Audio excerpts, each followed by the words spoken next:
एक LOC पर बसने वाला जिसके घर जो है वो छलनी हुआ है तोपों के गोलों से और गोलियों से, वो शख्स जब बात करता है तो उसकी बात में और जो इस्लामाबाद में बैठा हुआ कश्मीर पर पढ़ लिख के तो बात करता है, बड़ा फ़र्क होता है। एक प्रैक्टिकली बैठा हुआ है एक जगह और वो देख रहा है मंज़र, जंग का मंज़र देख रहा है, लड़ाई का मंज़र देख रहा है, और एक अब तो वीडियो आ गई हैं वही चीज़ें, लेकिन एक वो था कि हम सुनाते थे जाके ये सूरत हाल पैदा हुई। तो फिर मैंने उन्हें ये कहा कि ठीक है, आप वक्तन फ़क्तन मसला कश्मीर पर हमदर्दी करते रहे कश्मीरियों के साथ, उसको मैं इज़्ज़त और कदर की निगाह से देखता हूँ, लेकिन जिस तरह कश्मीरियों को आप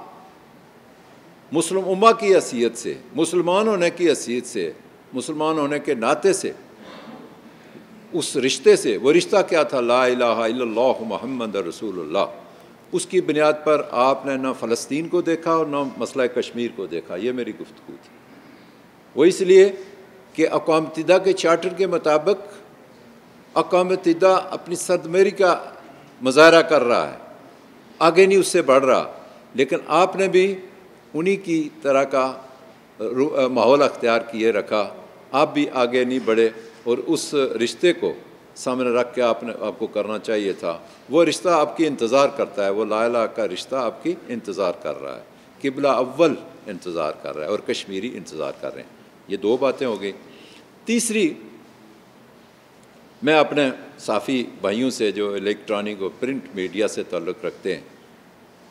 तीसरा इशू ये है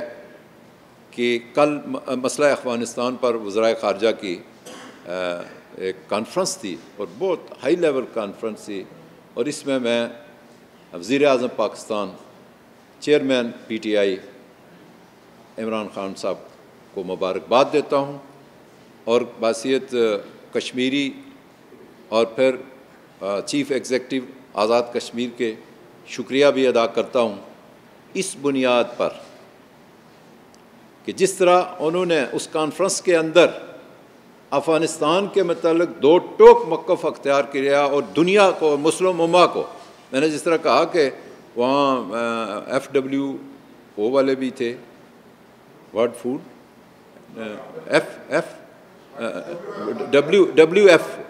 WFW world food programme, WFP वो भी थे, एक वो होता है WHO, तो उसमें बंदा उलझ जाता है ये WHO है या दूसरा, वर्ल्ड फूड प्रोग्राम वाले भी थे, और फिर वहाँ OIC के इस्लामी बैंक के सरबरान के चीफ़ एग्जेक्टिव भी वहाँ तशरीफ़ रखते थे, और दूसरे भी जितने भी इकनॉमिकली दुनिया को सपोर्ट करने वाले इदारे थे, जिसमें यूनाइटेड नेशन से ताल्लुक़ रखने वाले चीज़ें। ये देखें, मैंने लिखी पढ़ी कोई चीज़ें नहीं, मैं आपको फिर बदी इमरान ख़ान की तरह ही बोल रहा हूँ कि जिस तरह वो गुफ्तगू करते हैं मैं उसी तरह की गुफ्तगू करता हूँ। तो कुछ चीज़ें हमारे अभी नोटिस में उस तरह भरपूर नहीं हैं, लेकिन मुझे जहाँ कल वहाँ से जो पैगाम मिला है कि उन्होंने एक तो कश्मीरियों का भी उसमें, हालांकि ये पूरी टोटली इस बुनियाद पर थी कि एक तरफ इंसानियत भूख से मर रही है मेरे भाइयों, और एक तरफ इंसानियत गोली से मर रही है। अफ़गानिस्तान में भूख से मर रहे हैं और कश्मीर में गोलियों से मर रहे हैं, और चूँकि ये दुनिया का मामला था, ये एक ऐसा बर्निंग इशू था जिस पर मैं समझता हूँ पाकिस्तान ने बड़ा रोल अदा किया। उसमें पाकिस्तान आर्मी के चीफ़ ने भी बहुत बड़ा रोल प्ले किया। जितने लोग मिले उनको मसला कश्मीर बिलखुसूस भी, इस पर भी उन्होंने तवज्जो दिलाई कि हमारे लिए, इस खित्ते के लिए मसला कश्मीर का हल ज़रूरी है। ये जब कोई चीफ़ एग्जेक्टिव या प्रेसिडेंट पाकिस्तान कहता है तो कोई और बात है, और फिर जब प्रोफेशनल एक जनरल कहे तो फिर ये और बात होती है कि हालात किसी वक्त भी संगीनी का, जिस तरह संगीनी का रुख अख्तियार कर सकते हैं। जिस तरह वज़ीर आज़म पाकिस्तान ने दो टोक अंदाज में कोई 3 दिन पहले ये कहा कि ये एटमी ममालिक हैं और भारत चाहता है कि एटमी जंग हो और पूरी दुनिया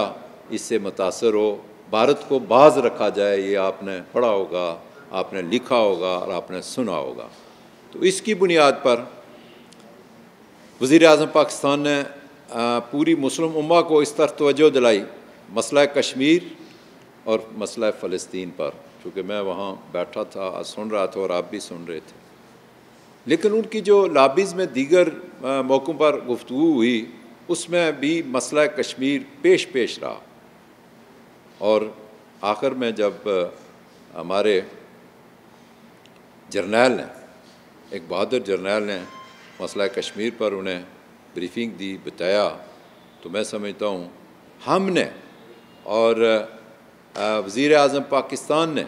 वो टारगेट अचीव कर लिया कि मसला अफ़गानिस्तान पर जो वहाँ मसला अफ़गानिस्तान एक तो है कि उसको तस्लीम किया जाए, ये उनकी मर्ज़ी है उन मुल्कों की कि वो क्या करते हैं, मैं इस पे बहस में नहीं जाता। लेकिन जिस बुनियाद पर कि उनकी मदद की जाए, ये एक और बहरान, इंसानी बहरान पैदा होने जा रहा है अफ़गानिस्तान में, इस पर तवज्जो दिला के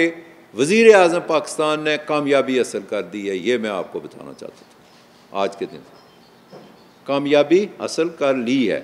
जिसमें सऊदी अरब पेश था। उनने फ़ौरन देन एंड देयर 1 अरब रियाल इमदाद का ऐलान किया। जिस तरह मैंने कहा, वर्ल्ड फूड प्रोग्राम के लोग भी थे, इस्लामी बैंक के भी लोग थे और दीगर यूनाइटेड नेशन से मुतल्लिका इदारों के इकनॉमिकली जो इकनॉमिक्स से ताल्लुक़ था दुनिया के साथ उनका, वो भी मौजूद थे। ये सारे लोग ऑन बोर्ड थे और मैं समझता हूँ कि इसका क्रेडिट पाकिस्तान को जाता है 40-41 साल बाद। ये दूसरी OIC है और बिलखुसूस इमरान ख़ान को जाता है, जिन्होंने दो टोक मौक़िफ़ अख्तियार किया है और उसमें उन्हें पज़ीराई मिली है और OIC ने उसे ऑन किया है और उस पर जो उनका मकसद था OIC का इजलास बुलाने का, वो मकसद भी हासिल कर लिया।